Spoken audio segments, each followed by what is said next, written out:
Biz sonralıkta Bişkek Şarkı Soku'nun törayını oğlu, törabası oğlu çıkıp şimdi buna yerine düşündük derse. Bunlar cede yenen hiç kaçan zırkıratı iletmesin bunlar. Bunların apasında oturgan özünüzdür gösterler ha. Çıkırыңızlar. Biriyle sok karabaydı, 3 sok karaş gerek. Turabı bir çarasın olduğunu bugün ötkürsün. Çok degende düşten köyünküge koyup versin bir kanını sokun. Biz şunu talap kılalım. Doğru aytadın kızım. Sökingen yıldırsa bolup, narda kuşlardın kolunda. Biz kayra 1000 kilometrege kelip, kayra 1000 kilometrege kelemiz mi? Adamın taqdiri menен oynaşmış gerek. Tuğanlar. Bu ne degen söz? Jana bir bala aytdı, tuğra aytdı. Aylı hükümet olsa onu zamı olat degende bir adam beke Kırgızistan'da söz. Ekincisine dersin, bizge bunday jiyintik aytsın. Jiyintik olmasa turabız biz uşul jerde. Biz uşul biйликтен talap kılabız, mıyzam çeginde, bardıq nersenin mıyzam talasına düşüp mıyzam çeginde karap bersin. Biz uşunu talap kılabız. Assalamu alaikum урматтуу мекендештер. Biz hazır Bişkek şahardык сотунун алдында турабыз. Максималдуу бөлүшүп берсеңиздер. Бүгін Нурлан Нурайымовтың баш коргоо чарасын кароо боюнча апелляциялык арыздын негизинде шаардык сот караш керек эле, бирок бүгүнгө чейин унчукпай келип туруп, азыр сот заседаниясы өтүүчү убакта бизге маалымат берип атат. Сот судья ооруп калганына байланыштуу сот дагы бир жумага артка жылдырды деген маалымат берди. Азыр бул жерде колдоочулар эгер судья ооруп калган болсо, башка судьяга өткөрүп берип, бүгүн баш коргоо чарасын сөзсүз карап берсин деп талап кылып баштады адамдар бул жакта.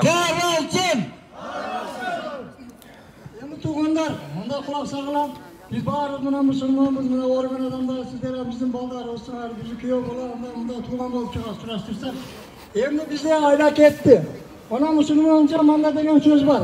Uşul sotko bala çakası menen şunday ölümden kattık ne bakılıp karışık dua kıvaylı. Kantep bul kasal olup kalat. 10 gün yıldırı bersin, kasal olsa, oşu orun basarı var, başkası var, aysa olmakta. Kemine dua kılat. Uşul hazır küçküne kasal boğan sotko Kuday Taala. Kuday eğer sen çında bizim yüreğimizde var bolsun, manerde balaşık bolup çın yüreğimizden jürgenlerge da tiysin. Arkasından işte otkan jigitlerge tiyversin, onlar bizim baldar. Kendiler dua kılıyoruz.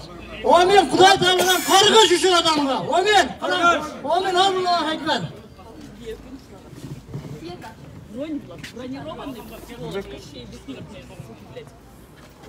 Organın adamları. Ne karap koyaslar mı? Bunlarda вообще söz yok. O жетекçi. Bunlar жөн эле охранник балдар. Жөн эле охранниктер бар, айлыга иштешип атат. Мамлекет керек да сиздерге, туурабы? Мамлекет керек десе, ушул кайдыгер болуп буйрук аткарып жүрөсүздөр. Өзүңүздөр дагы сөзүңдөрдү жеткизе албайсыздарбы сиздер дагы? Жазбаган комментарий келе жазды деп камап коюп, 24 күнү келгенбиз биз. 24 күндөн бери ушу Бишкектебиз. Күттүк ушу бүгүнкү күндө. Endi dagı 9'ga dep жылдырып коюпту. Bu кандай деген нерсе бул? Жеткизме, официальный лисон чыгар, ала бул жакка жооп берсин. Замы деген нерсе болот. Багдановго кетип калдыкпы? Жок, дайындап койдум. Официальный лицо чыгып апама түшүндүрсүн. 9'у болот болсо, бирин асит этпей өткүзүп берем деп кана кепилдик берсин жүрөчүк бизге. Айыпка бул чыкпа, биз кетпейбиз бул жерден. Прямой эфирдин арасында. Бар да. Ал тартып койдуңбу аяка? Жок, азыр чалды, тартпады. Кегиде чакырып койбойсуздарбы? Ким кирди? Биз кетпейбиз, айтып коелу. 24 күн 10 күн деп жүргөн адам 1-2 саатта кетип калбайт. Жооп берсин, мына Нурлан Нурайымов агабыздын апасына чыгып, мына сөзсүз 9'unda бөлөт деп жооп берсин чыгып. Сөзүн берсин. Кепилдик берсин. Бүгүн чыгарсын деп мен сунуш кылам. Бүгүн чыкпаса жооп берсин. Главныйлар бар да. Туугандар, мындай, 18 fevral günü biz Özgün şahrında naşında aksiya ötkörüp kaydeger emas jalanda toптolgonбуз. Turabı? Barınızda kağınızlar var. Biz 5 gün vakit bergenmiz birlikte. Turabı? 5 günde çıkarbasaňar biz jolu buyuz degemiz. Anam tugandar aytkan. Üçünde Uraymostun sotu olatken 3 судья карайт келдиген. Эми ошол күндү күтүп бүгүн келсек, дагы элди тоголтпостукка салып коет тugandar. Бул кылган туура эмес. Uraymostу бүгүн чыгарып берсин, ошол сот карай албайбы, бүгүн чыгарып берсин. Кегиле Ураймов Мирланды биротолу бошотуу талабын коебуз. Өткөндө Өзгөн шаарында эл талап койду эле. Эгерде чыгарбасаңар биз жол тосууга, мыйзам бузууга барабыз. Силер дагы мыйзам бузсаңар биз да ошол жолго барабыз деген. Эми бүгүн биз токтотпойбуз. Аны өздөрү билсин. Адрес Озбек 37, Алатоо аянтынын жогору жагында, Токтогул менен Москва көчөлөрүнүн ортосунда. Ошону угуп аткан ошол жердештери, туугандары, бүтүн кыргызстандыктар, калган жоопкерчилик сиздерде.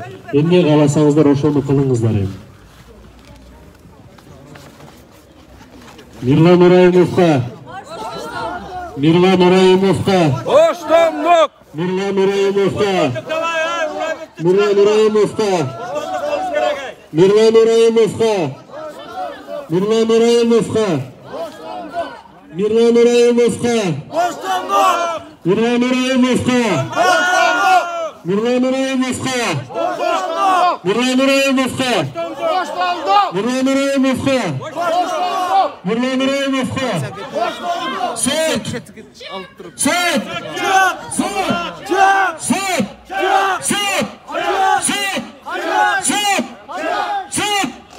Сот! Сот! Сот! Бул элдин жарымы, ошол элдин керек болса жолду тосатабыз, чыксын, жооп берсин бизге.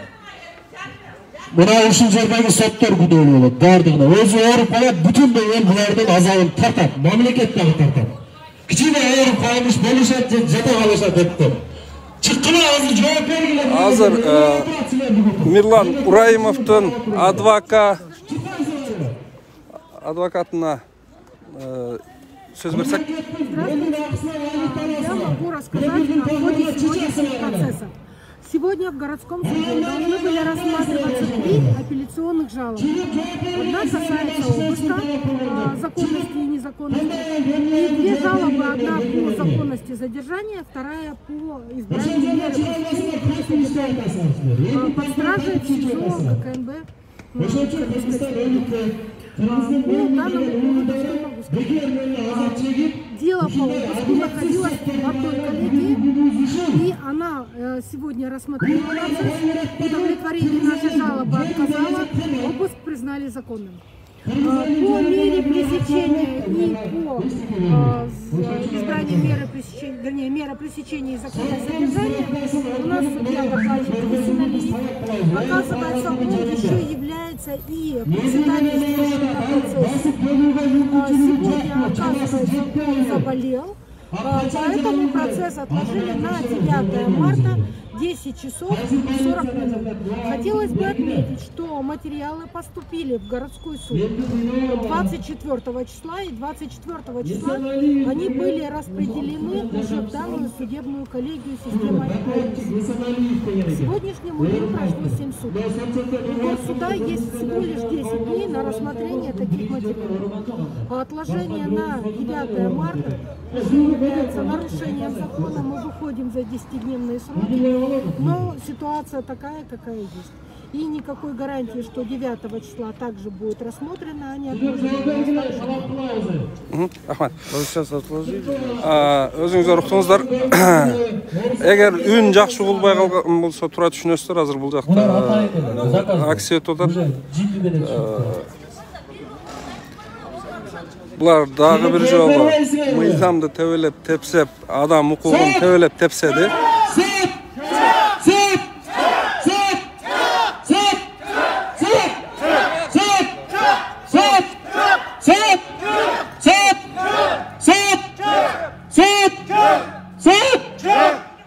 Çıkkıla, cevap vergile çıkın. Çıkın cevap vergile. Tuğanlar, sot. sen dagı bizge okşogon эле карапайым эне туз төрөсө керек. Эмне үчүн ушунча адамды ооруа кылып, кыжалатта кылып мустар кыласың? Бул деген бийлик деген колдун кири, бир күн келет, бир күн кетет. Соттон болсоң бизге окшогон бир инсансың, адамсың. Чыкпайсыңарбы?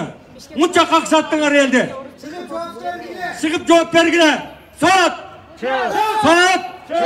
Сот! Туғандар, бұл орып қалды деген бұл жалған эле сөз. Жашағаны бишкек, жүргені чоң машина, жегені шашлык. Қақтары, түшкіріп қойсам, дұқтарға барар. Мұна, сілер жетасыр қанша кетемez. Сілер орыйсыңар. Бұлар орымайды, бұл жалған сөз орым дегенде. Бұл атайына Жоқ, бұл тоғат болғандық адам укугун тебелегендик. Эгер сот оруп калган болсо, бир жумага баш коргоо чарасын кароодо жылдырбайт. Аны башка судьяга өткөрүп бериш керек болчу ишти. Туғандар, оруп калды, Мырлан Райымовдун апасын айтса болот. Оорусо да келип отурат. Бир түшүнбөгөн жеткизип кирип туруп. Мамлекет керек бардыгы. Айлык алып жеп отурасыңар бардыгы. Бала чака багып. Келип түшүндүрүп айтсаңар ошо касаалы Багысага чейин жеткизиле. Жаткан жерге чейин. Бул алдап эле жатат. Силерди ham алдап жатат, бизди да алдап жатат. Ооруган жок бул. Бул буйруктун аркасында Микрофон такылган, армат. Жок, ошентиңчи. Сакайып түшөлүп калат булар. Булардын эмес тайын эле да. Буйрук менен ооруйт булар. Чын эле ооруп жатпаса экен. Урматтуу сот, мен Ураймов Мырландын апасымын. Ушунча алдырганга жетет. Болду, мен эчтеке карабайм, мыйзамыңарды да карабайм. Ушунча эл турат, азырдагы ушунча эл келет, жолду топтурдам азыр. Ушунча мыйзамды сыйлап, ушунча силерди сыйлап, ушунча келдим мен.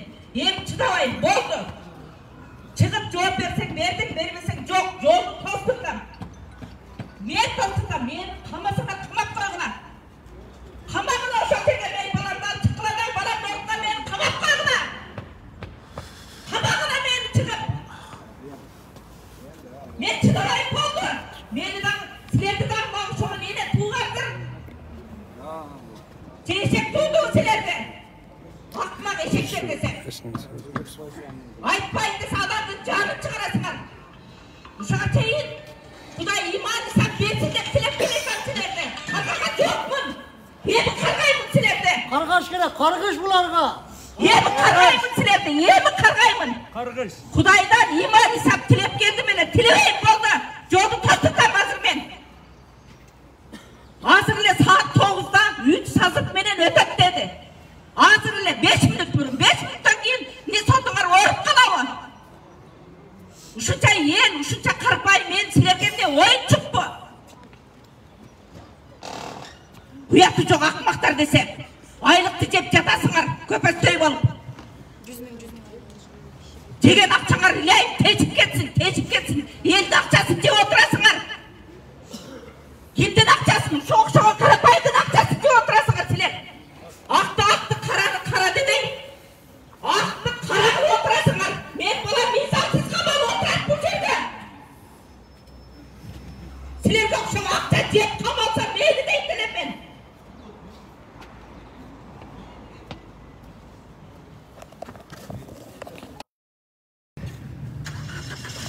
Туғандар кетпейбиз. Берсин ошол соту эмне болуп ооруп калыптыр. Справкасы гана жөн эле сөз менен айтып койгон болбойт ал. Булар ичинде каалаганын кыла беришет, сөз менен айтуу үчүн. Кетпейбиз, биз көбүш. Кетпейбизби? Аягына чейин турабыз. Ушуга чейин биз койгой деп мына азыр апабыз айткандай сыйлап келдик. Урматтуу мекендештер, мен Акыл Айтбаев Казак Үчтен интервью алуу үчүн микрофон улууга аракет жасасам, эмнегедир азыр уланбай койду, тура түшүнөсүздөр. Азыр без микрофон дагы аракет кылып көрөм. Угулабы, канчалык угулбайт. Эгер жакшы угулбаса тура түшүнөсүздөр. Акыл эке, маалымат бере кетсеңиз көрүүчүлөр үчүн. Десек, мындай эртең менен биздин адвокаттар келип, бүт киришкен эч кандай сот деген маалымат болгон эмес. Ошол соттун катчыларына кирип жолугушкан. Алар эч ким оорутат деп айткан эмес. Анан биринчи процесси ошол облус боюнча, үйүн текшерүү боюнча, ошол мыйзамдуулук боюнча сотко кайрылган биздин адвокаттар. Ошол боюнча иш болуп тур. Ал иштен чыкса эле ошол баягы башкаруу чарасын карап сот ооруп калды. Ошон үчүн 9-мартта саат 10:40 жылды деп ошондой маалымат беришти. Анан бул абдан бир түшүнүксүз болуп атат. Атайын ушу Мирлан Ураевди колдой издеп, Баткенден, Оштон, Өзгөндөн, ар кайсы жактан колдоочулар келген. Ошолор боюнча маалымат бардыр, билебиз, иш кылып 6 күнгө жылдырып салган. Элдин баары нааразы. Жок дегенде соттун төрагасы же анын орун басары чыгып бизге маалымат берип койсун, түшүндүрмөй берсин, мындай болду, андай болду деп, анан эртең ага чейин кетпейбиз деп азыр элдер ушинтип турушат. Чоң рахмат.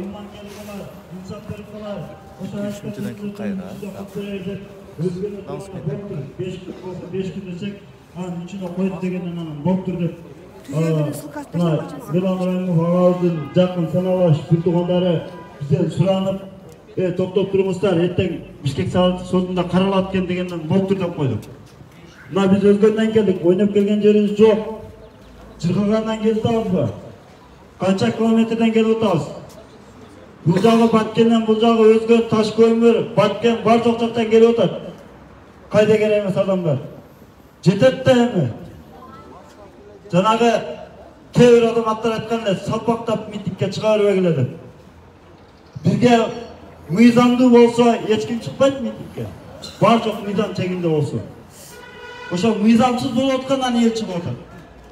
Кээ бир адамдар айтат, акылыңарды үйгө таштап келгиле деп. Мына акыл ушул адамдарда бар. Мына соттордо жок экен. Мен ушул Орунбалы деген сотко Тараскада отурабы. Же мага окшоп экинчи группадагы инвалид адамбы. Мен мындай айтайынчы. Же инсульт бүкен. Бара алгандай. Керек болсоң дагы 4-5 саатка отурсаң болот. Азыр эмне көп? Дары-дармек көп. Ичсе болот. Ошол жерде 3 судья карайт экен. 2 судья биз карап коелу, сен жамандабер деп койсо болобу? Айлыкөткө басасынчы, бошотууя кой деп койсун. Ошо бошотсун. Карай албай бошотсун. Жаатан айтып атам. Карай албай бошотсун. Айлыкөткө баса, айлыкөт жок болсо заңы койбой берет ошол жерде. Бул соттор мен айлыкмачылык иштей албайт ал.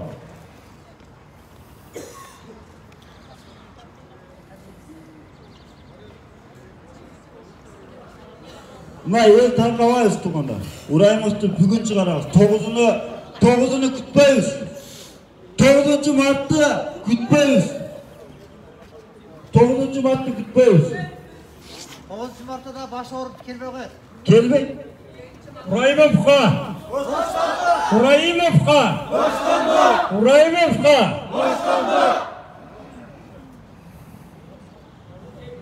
Assalomu alaykum. Hurmatli men süylöbeyim dedim ele hazır enemdin sыздап көз жаш агып атканына чыдабай бир сүйлөй турган сөз келди да. Бизде мыйзам иштебейт десе көрсө аре намыс бир адамдын укугу деген нерсе бир корголбой калыптыр биздин Кыргызстанда.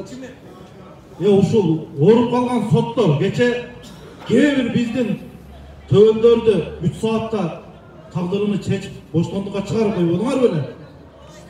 Мирлан силерге эмне бир жериңерди урдап же болбосо бир мыйзам бузган жигит беле силерге? Ушул сотторго кайрылам да мен. Кимдин бийлиги келсе ошонун камчысыны чаап жүрө берип чарчабадыңар соттор? Арейтиңер, намысыңар барбы силердин? Ушундай эненин көз жашыны агызгандан качан арыласыңар соттор? Мен ошол сотторго кайрылам. Кээ бир адамдардын тагдырын 3 саатта чечкендей кылып эле Мирлан бир мыйзам бузбаса, бир оорулук кылбаса, кылмыш кылбаса бошотуп коюш керек да бул жигитти. Мен ошону талап кылам. Рахмат.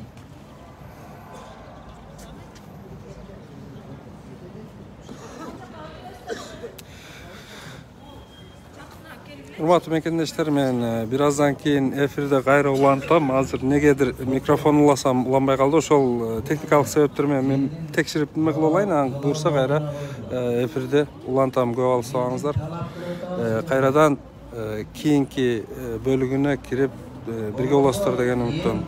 Саламат болуңуздар.